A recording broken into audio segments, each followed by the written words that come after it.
Hi guys! Welcome back to my channel Saritha kitchen. So, ఈరోజు వచ్చేసి మనం సింపుల్‌గా బీరకాయ కర్రీని ఇలా ప్రిపేర్ చేసుకుందాం. సో, సూపర్ టేస్ట్ ఉంటుంది గాయ్స్. ఇలా ఒకసారి మీరు కూడా ట్రై చేయండి. సో, ఫస్ట్ వచ్చేసి ప్యాన్ పెట్టుకొని ఆయిల్ వేసుకోండి. ఆయిల్ వేసిన తర్వాత ఆవాలు అండ్ జీరా కూడా వేస్తున్నా. సో, ఆవాలు, జీరా బాగా ఇలా వేగిన తర్వాత మనము సన్నగా ఆనియన్స్‌నైతే కట్ చేసుకొని పెట్టుకోవాలి. సో, ఆనియన్స్‌నైతే వేస్తున్నా. సన్నగా ఇలా కట్ చేసుకున్న ఆనియన్స్‌ని వేసేసి బాగా గోల్డెన్ కలర్ వచ్చేంత వరకు ఆనియన్స్‌ని వేయించుకోవాలి ఫస్టు.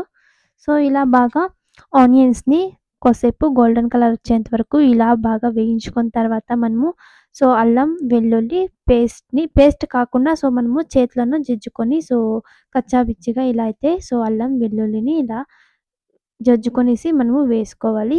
అల్లం, వెల్లుల్లి కూడా వేసిన తర్వాత కొద్దిసేపు ఆయిల్‌లో వేయించుకునేసేయాలి. ఇలా బాగా అల్లం, వెల్లుల్లిని బాగా వేయించుకున్న తర్వాత మనము బీరకాయనైతే సన్నగా కట్ చేసుకొని మనము వాష్ చేసుకొని పెట్టుకోవాలి సైడ్‌కి. సన్నగా కట్ చేసుకోండి. ఎక్కువ పెద్దగాను కట్ చేసుకోకూడదు. బీరకాయలని ఇలా అయితే కట్ చేసుకోండి సన్నగా. ఇలా బీరకాయలని వేసేసి కోసేపు బాగా మిక్స్ చేసుకునేసి బీరకాయలని ఇలా బాగా ఆయిల్‌లో కోసేపు ఆనియన్స్ అండ్ అంతా బీరకాయలని అంతా బాగా మిక్స్ చేసుకునేసేయాలి. ఇలా బాగా మిక్స్ చేసుకున్న తర్వాత కోసేపు ప్లేట్ పెట్టేసి వదిలేసేయండి. ఇలా ప్లేట్ పెట్టేసి కోసేపు వదిలేసిన తర్వాత ఇలా అయిన తర్వాత బీరకాయలని ఒక 2 మినిట్స్ పెట్టేసేయండి ప్లేట్ పెట్టేసి.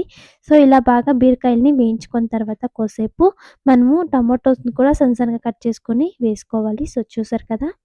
ఇలా టమాటోస్‌ని సన్నగా కట్ చేసుకొని వేసుకునేసి బాగా మిక్స్ చేసేయండి.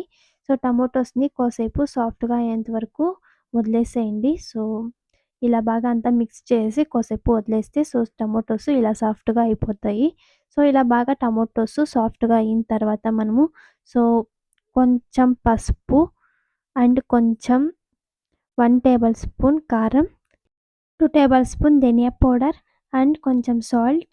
మీ క్వాంటిటీ బట్టి సాల్ట్ అనేది తీసుకోండి. సాల్ట్ అండ్ ఇవన్నీ వేసేసి బాగా ఇలా మిక్స్ చేసుకునేసి కోసేపు ఇలా అంతా మిక్స్ చేసుకునేసిన తర్వాత వాటర్‌ని మీకు ఎంత కావాలో అంత వాటర్‌ని అనేది తీసుకోండి.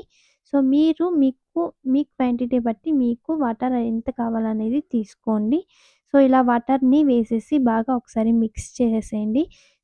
బాగా ఇలా మిక్స్ చేసి సాల్ట్ అనేది సరిపోయిందో లేదో మీరు టేస్ట్ అనేది చూసేసి సరిపోకపోతే ఇంకొంచెం సాల్ట్ అనేది వేసుకునేసి మీరు ఇలా బాగా అంతా మిక్స్ చేసి ఒక 5 మినిట్స్ ప్లేట్ పెట్టేసి బీరకాయలని బాగా సాఫ్ట్‌గా ఉడికించుకోవాలి. బీరకాయలు బాగా సాఫ్ట్‌గా ఉడకాలి గైస్. ఉడకాలంటే ఒక 5 మినిట్స్ అయితే పెట్టేయాలి. ప్లేట్ పెట్టేసి ఒక 5 మినిట్స్ ఉడికించుకుంటే ఇలా అయితే బీరకాయల కర్రీ ప్రిపేర్ అయిపోతుంది. సింపుల్‌గా, ఈజీగా, టేస్టీగా సూపర్ టేస్ట్ అనేది ఉంటుంది. చపాతీలోకి కానీ, రైస్‌లోకి కానీ సో, సూపర్ టేస్ట్ ఉంటుంది గైస్. ఒకసారి మీరు ట్రై చేయండి కావాలంటే ఇలా ఒకసారి ట్రై చేసి చూడండి. సూపర్ టేస్ట్ అనేది ఉంటది. అండ్ ఫైనల్‌గా మనము కొత్తిమీరని కూడా సర్వ్ చేసుకునేద్దాం. కొత్తిమీరని కూడా వేసేసి మనము బౌల్‌లోకి సర్వ్ చేసుకునేస్తే సింపుల్‌గా, ఈజీగా, టేస్టీగా బీరకాయ కర్రీని ప్రిపేర్ చేసుకునేయొచ్చు. అండ్ ఇది గైస్ ఈరోజు రెసిపీ వచ్చేసి మీకెలా అనిపించిందో తప్పకుండా కామెంట్ చేయండి. అండ్ తప్పకుండా సబ్స్క్రైబ్ చేసుకోండి గైస్. నెక్స్ట్ రెసిపీలో అయితే కలుద్దాం గైస్. Bye bye.